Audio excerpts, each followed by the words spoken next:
يا أيها الذين آمنوا اتقوا الله وقولوا قولا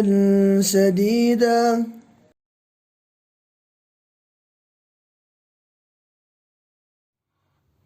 نحمده ونصلي ونسلم على رسوله الكريم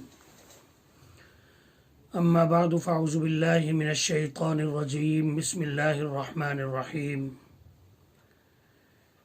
يا أيها الذين آمنوا اتقوا الله وقولوا قولا سديدا وقال النبي صلى الله عليه وسلم من كان يؤمن بالله واليوم الآخر فليقل خيرا أو ليصمت صدق الله وصدق رسوله النبي الأمي الأمين الكريم ونحن على ذلك لمن الشاهدين والشاكرين والحمد لله رب العالمين۔ محترم سامعین و ناظرین، اللہ رب العزت نے انسان کو اشرف المخلوقات بنایا ہے۔ اس کا اعلان قرآن کریم میں کیا ہے۔ اللہ رب العزت کا اس میں ارشاد ہے، وَلَقَدْ كَرَّمْنَا بَنِي آدَمَ وَحَمَلْنَاهُمْ فِي الْبَرِّ وَالْبَحْرِ وَرَزَقْنَاهُمْ مِنَ الطَّيِّبَاتِ وَفَضَّلْنَاهُمْ عَلَى كَثِيرٍ مِّمَّنْ خَلَقْنَا تَفْضِيلًا، کہ ہم نے بنی آدم کو خصوصی تکریم اور عزت بخشی، اور ہم نے اس کے لیے بر و بحر کو مسخر کر دیا، اور ہم نے اسے پاکیزہ رزق دیا، اور اپنی بے شمار مخلوقات پر اسے فضیلت عطا فرمائی۔ تو انسان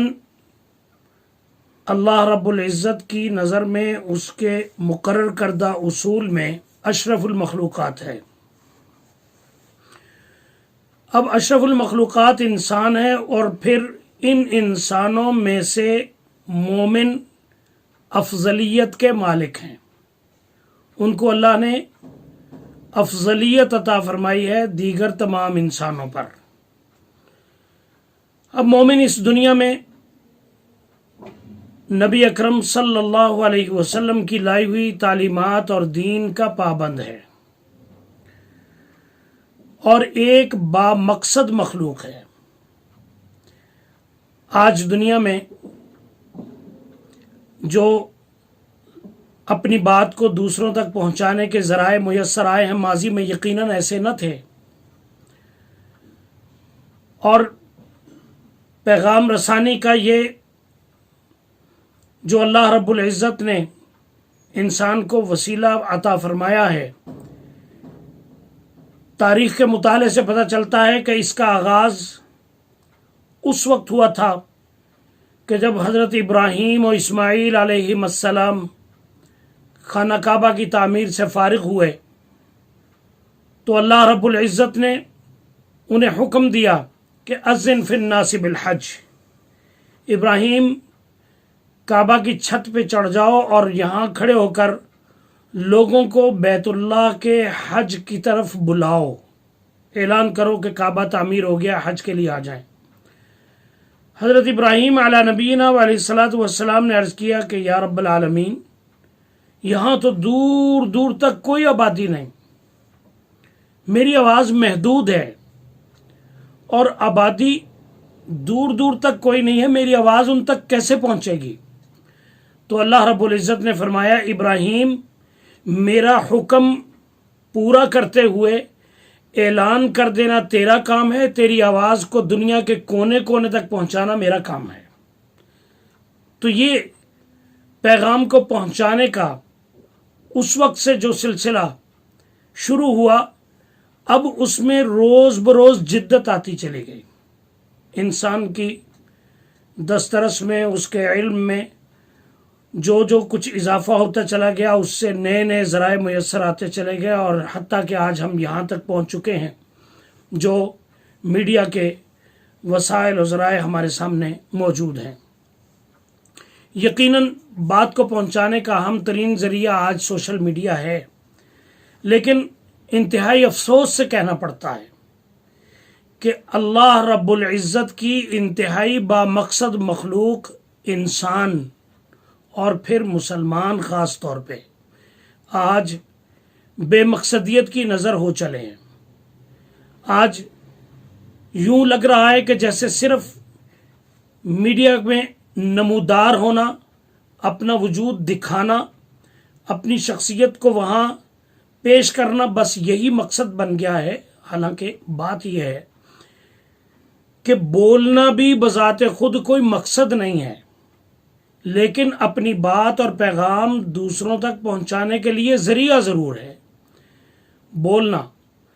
اسی طرح دنیا میں بہت سارے معاملات میں جو وسائل اور ذرائع ہوتے ہیں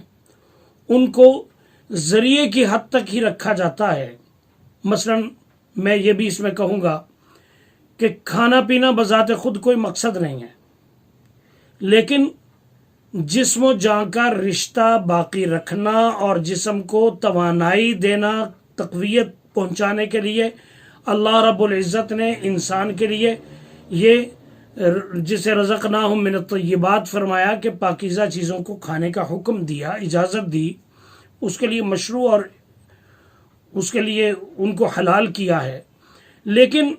اگر کوئی شخص کھانے کو ہی مقصد بنا بیٹھے کہ کھانا ہی بس میرا مقصد ہے، تو یقیناً اگر وہ بے ہنگم کھاتا پیتا چلا جائے گا تو بہت ساری خرابیوں، بیماریوں کا شکار ہوگا. اسی طرح اگر دیکھا جائے تو بے مقصدیت کی ایک بہت بڑی مثال یہ چیز بھی بن سکتی ہے کہ ایک شخص ایک جگہ سے بس میں سوار ہوتا ہے، کسی سواری پہ سوار ہوتا ہے اور کسی ایک طرف اس سواری کو لے جایا جاتا ہے، اور اس کا مقصد صرف یہ ہو کہ میں نے بس یہاں سے جا کے وہاں اتر جانا اور وہاں سے اتر کے پھر ادھر کو واپس آ جانا ہے. تو یہ بے مقصدیت کی ایک بہت بڑی مثال ہوگی کہ اب یہ بے مقصد کام ہے، فضول کام ہے. ہاں، ذرائع آمد و رفت کو منزل تک پہنچنے کے لیے ذریعے کے طور پہ استعمال کرنا انتہائی مستحسن ہے. اس کے لیے روز بروز انسان اپنی ضرورتوں کے مطابق نت نئے ذرائع اختیار کر رہا ہے. تو کہنے کا مقصد یہ ہے کہ اگر ذرائع کو مقصد بنا لیا جائے تو پھر بہت سارے مسائل کھڑے ہو جاتے ہیں، اور اسی چیز کو بے مقصدیت کہا جاتا ہے. آج سوشل میڈیا بھی بے مقصدیت کا مرکز بنا ہوا ہے. یہاں عجیب عجیب رنگ دکھائی دیتے ہیں، اس کو ایسے انداز میں پیش کیا جا رہا اور اختیار و استعمال کیا جا رہا ہے کہ جس کی وجہ سے بے مقصدیت عروج پہ پہنچ گئی ہے، اور کوئی مقصد اس میں اکثر جگہوں پہ ایسے دکھائی دے رہا ہے کہ بات کا کوئی مقصد نہیں ہے سوائے اس کے کہ بس میں اس پہ دکھائی دے جاؤں. تو اس سارے پس منظر میں ضرورت اس بات کی ہے کہ ہم اس ذریعے کو، سوشل میڈیا کے ذریعے کو ایک بامقصد چیز بنا کے پیش کریں اور اپنی بات اور پیغام کو، حق کو پہنچانے کے لیے ہم اسے استعمال کریں. رب کائنات کا حکم ہے، ارشاد فرمایا یا ایھا الذین آمنوا اتقوا اللہ، اے ایمان والو ہمیشہ اللہ سے ڈرتے رہو. وقولوا قولا سدیدا، اور بالکل سیدھی کھری سچی بات کرو. آج سوشل میڈیا پہ دیکھیں کہ اس حکم کے برعکس کیا کچھ کیا جا رہا ہے. ہر وہ انداز کہ جو اس حکم کی مخالفت پہ مبنی ہے اس کو بڑے شوق سے آج نوجوان اختیار کرتے اور استعمال کرتے چلے جا رہے ہیں. حالانکہ نبی اکرم صلی اللہ علیہ وسلم جو ہم سب کے رہنما اور مقتدا ہیں، پیشوا ہیں، انہوں نے واضح طور پہ ارشاد فرمایا من کان یؤمن باللہ والیوم الآخر فلیقل خیرا او لیصمت. جو واقعی اللہ اور آخرت کے دن پر ایمان رکھتا ہو، یعنی مجھ محمد صلی اللہ علیہ وسلم کا امتی ہو، تو اسے چاہیے کہ جو خیر کا کلمہ اسے پتہ ہو وہ لوگوں کے سامنے پہنچا دے، بول دے، کہہ دے، سنا دے، وگرنہ خاموش رہے. تو مقصد یہ ہے اس ساری گفتگو کا کہ مسلمان کو آج مقصدیت سے دھکیلا دور لے جایا جا رہا ہے اور بے مقصدیت کا شکار بنایا جا رہا ہے. بے مقصدیت کی بھینٹ چڑھتی چلی جا رہی ہے نوجوان نسل، اور اس کا سب سے بڑا ذریعہ اس سوشل میڈیا کو بنایا جا رہا ہے۔ حالانکہ اسے اگر ہم اپنے قواعد و ضوابط کے مطابق مقصد کے لیے استعمال کریں تو یہ ایک بہت بڑا ذریعہ ہے آج اپنی بات کو دوسروں تک پہنچانے کا، اظہار ما فی الضمیر کا، کہ جو کچھ آپ اپنے اندر رکھتے ہیں وہ اپنے رائے کا اظہار، جو علم آپ کے پاس ہے اس کو دوسروں تک منتقل کرنا، یہ اس کے لیے ایک بہت بڑا ذریعہ ہے آج۔ تو اسی چیز کو محسوس کرتے ہوئے احباب نے اس بات کی